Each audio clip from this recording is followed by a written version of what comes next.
The Exorcism.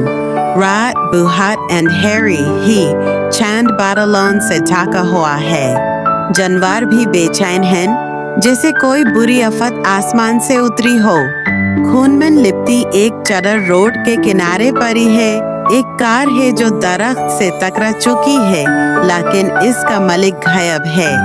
David नाम के एक शख्स एक पागल खाने से ठीक होकर अपने घर वापस आ गया। इसे ख्वाब में एक औरत नजर आई थी जिससे देखकर ये पागल हो गया था। डेविड 6 साल तक उस पागल खाने में इलाज के लिए एडमिट था, लेकिन अचानक वो बिल्कुल ठीक हो गया। लेकिन ये सब कैसे हो गया? एक रात डेविड सो रहा था कि अचानक वो उठकर बैठ गया और कुछ बुराने लगा।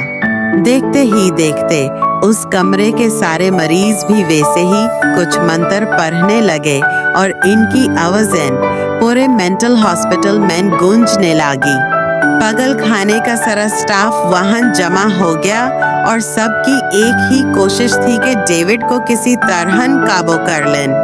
लेकिन वो किसी बुरी आत्मा के काबू में था, वही आत्मा जो उसके ख्वाब में आई थी और उसके पागलपन की वजह बनी। जब पागल खाने में डेविड किसी के भी काबू में नहीं आया तो एक क्रिश्चियन नर्स ने चर्च से फादर को बुलाया। जब फादर जेरी वहां पहुंचे तो वो समझ गए कि ये कोई आत्मा है।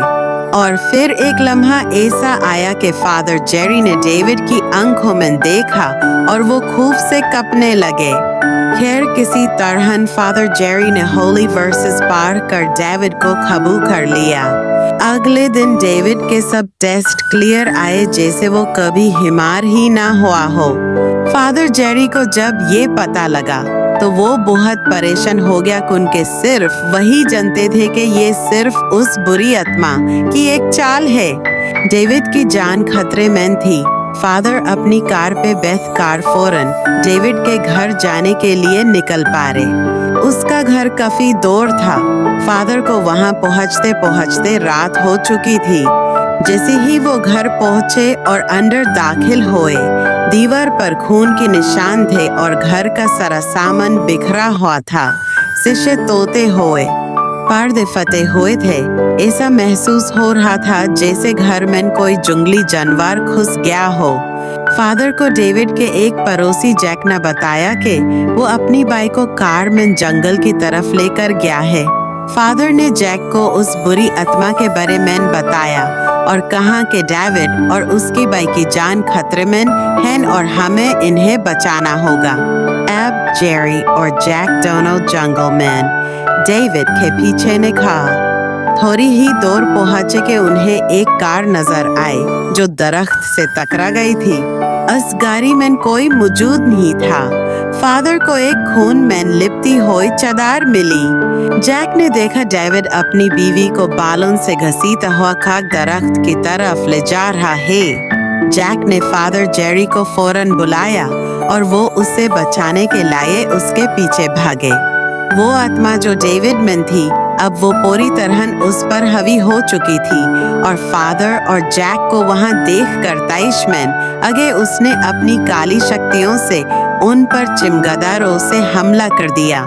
ये लोग बुरी तरह जख्मी हो गए और बेहोश होकर जमीन पर गिर गए। कुछ ही देर बाद जब फादर की आंख खुली, उन्होंने देखा कि वो आत्मा उस लड़की की बलि चढ़ा रही है।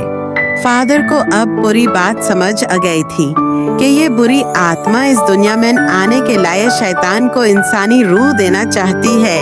फादर ने चुपचाप अपनी जीभ से होली वाटर निकाला और पेशे से इस पर हमला कर दिया। ये सारा पानी उन्होंने डेविड के मुंह में डाल दिया और क्रॉस निकालकर उस आत्मा के गले में डाल दिया। वो जोर जोर से चिल्लाने लगी और फादर होली वर्सेस पढ़ने लगे और आखिरकार बेहद मुशक्कत और मेहनत के बाद फादर ने डेविड को उस बुरी आत्मा से आजाद करा दिया। अब सब कुछ ठीक था। फादर जेरी, उनका पड़ोसी जैक और डेविड अपनी बीवी के साथ वापस घर आ गए। फादर जेरी ने जेबी डेविड को बताया कि उन्होंने यह मंजर उसकी आंखों में देखा था। और वो इस बात की हकीकत जानना चाहते हैं कि वो पागल कैसे हुआ था और इसके पीछे वजह क्या है।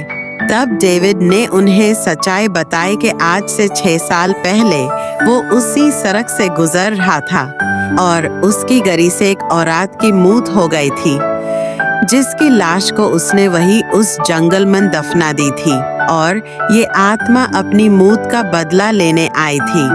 दोस्तों, क्या आपकी कार से कोई औरत टकरा कर जख्मी हो जाए तो आप उसको हॉस्पिटल लेकर जाएंगे या वहीं मरने के लिए छोड़ देंगे? मुझे जरूर कमेंट करके बताओ। और इसी तरह की सच्ची कहानी सुनने के लिए इस चैनल को सब्सक्राइब कर बेल का बटन भी क्लिक कर दें ताकि आपको नेक्स्ट कहानी आराम से मिल सके।